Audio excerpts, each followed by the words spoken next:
Bonjour les amis, j'espère que vous allez bien. Alors comme promis, aujourd'hui nous allons lancer l'épisode numéro 1 de mon histoire ici aux États-Unis. Ok? Et cet épisode aura pour titre Ma rencontre avec mon ex-épouse. Alors j'arrive ici aux États-Unis, les étoiles plein dans les yeux, parce que c'était mon rêve qui se réalisait. Depuis tout petit, je faisais anglais dans mes basses classes. Les gens m'appelaient déjà américain, d'autres anglais. Et ce jour-là, j'atterris à New York et tout se passe bien. Alors, je pars de New York jusqu'en Floride. J'atterris à Tampa, la ville c'est Tampa, c'est à quelques heures de Miami.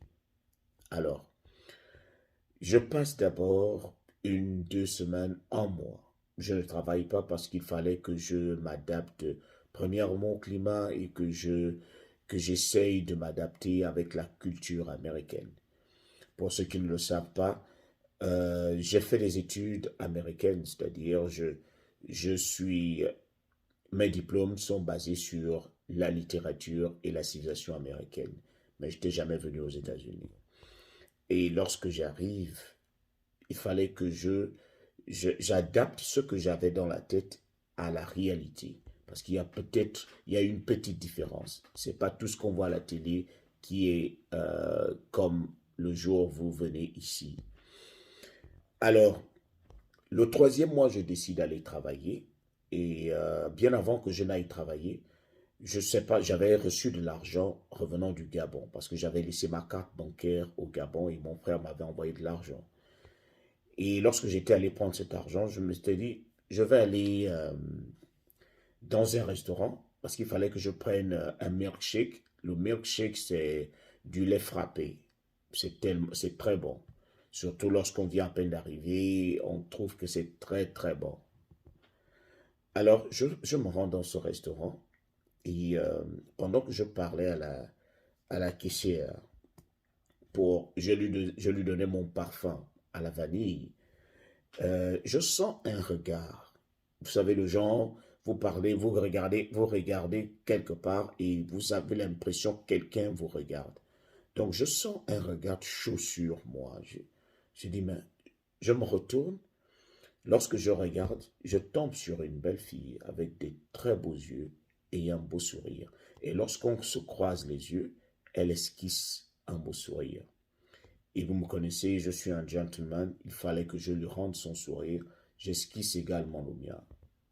Et tout de suite, la caissière avec laquelle je parlais a tout de suite senti que sa collègue était intéressée. Alors, comme elle avait déjà commencé à prendre ma commande, elle lui demanda de venir finir la commande parce qu'elle a senti qu'elle était plus intéressée. Elle est venue et elle m'a dit, bon, tu veux quel parfum? Je lui dis, mais quel parfum vas-tu me proposer? Vous savez, moi aussi j'étais déjà un peu intéressé parce elle avait déjà des atouts. Elle avait tout ce que j'aimais. Donc, moi aussi, il fallait que je joue le jeu, puisque je connaissais déjà que je voulais à la vanille, mais il fallait que je joue les ignorants. J'ai dit, mais quel parfum vas-tu me proposer? Elle me dit, je préfère la vanille. Je dis, tant mieux, c'est ce que je préfère également. Je ne sais pas comment tu as fait pour lire dans mon regard ou dans mon cœur, mais tu l'as bien fait. On a souri. Et tout de suite, on a commencé à échanger pendant qu'elle faisait du lait frappé. Elle me passa son nom sur son compte Facebook. C'était un Messenger, puisqu'elle n'avait pas de téléphone. Elle n'avait qu'une tablette. Et c'est quand elle rentrait chez elle qu'elle écrivait, qu'elle pouvait aller sur Facebook et sur Messenger. Donc elle me passe son nom sur Messenger. Et lorsque je rentre, je commence à envoyer des messages. Mais elle ne répondait pas parce qu'elle était encore au boulot. Alors, une fois qu'elle est rentrée, elle a commencé à répondre. Et c'était tout excitant. On a commencé à bavarder, à parler de tout et de rien. Et tout cela, je restais chez ma tante. On parlait de tout et de rien. Après, subitement, je suis allé au même endroit demander du boulot et on m'a pris.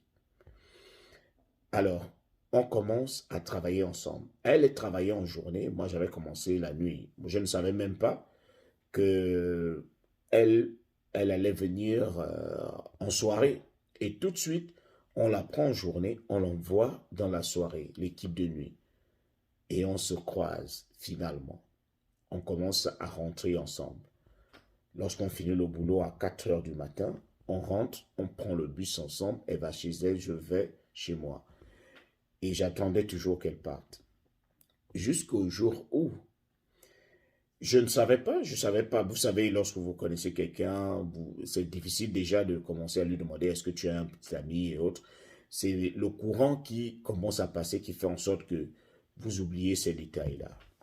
Alors, je n'avais pas fait attention au fait que peut-être qu'elle avait un petit ami ou qu'elle était en rupture.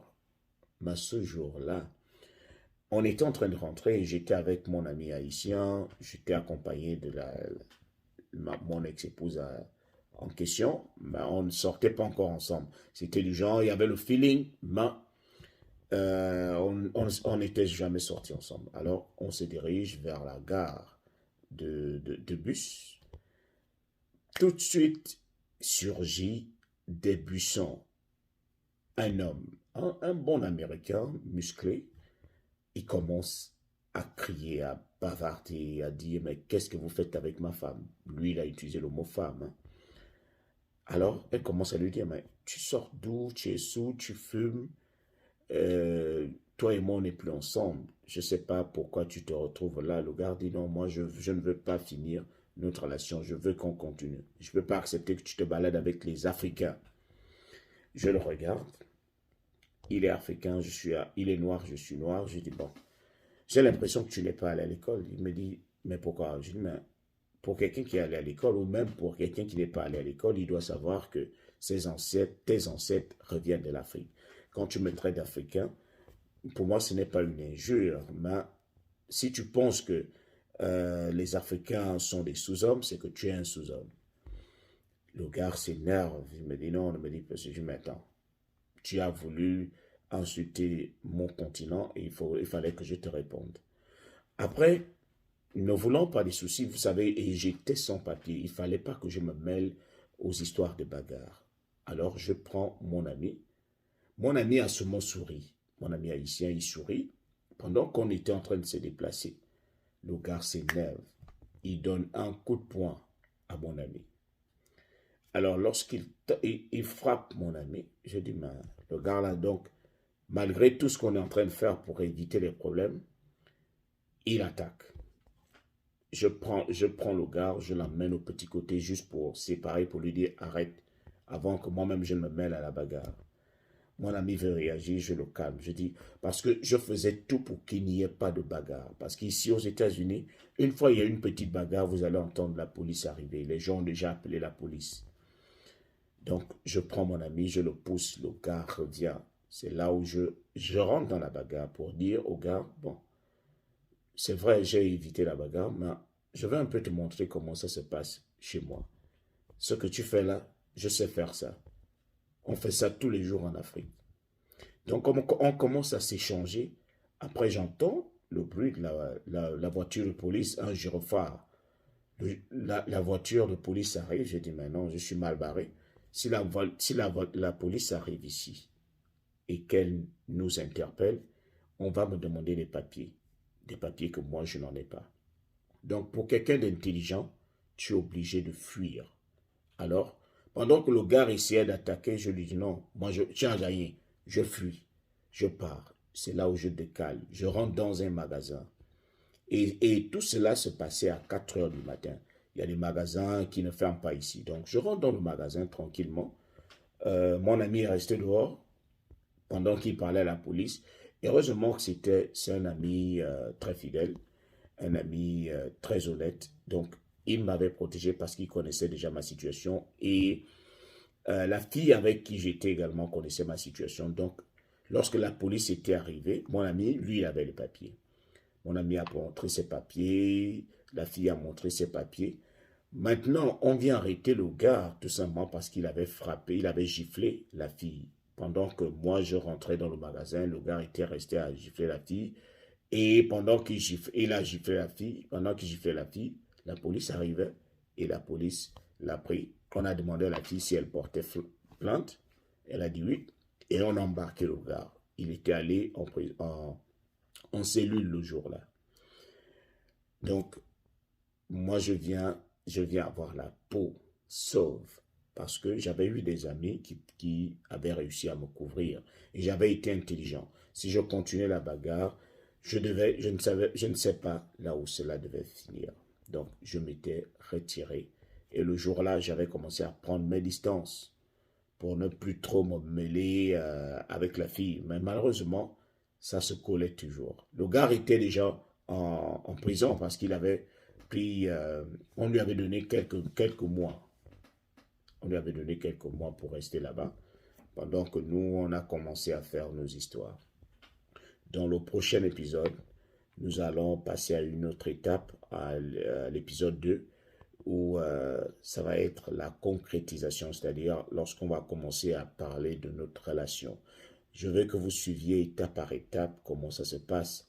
Pour ceux-là qui sont venus, ou pour ceux-là qui sont déjà ici aux États-Unis en tant que touristes, les choses commencent toujours comme ça, très bien, de manière romantique, jusqu'au jour où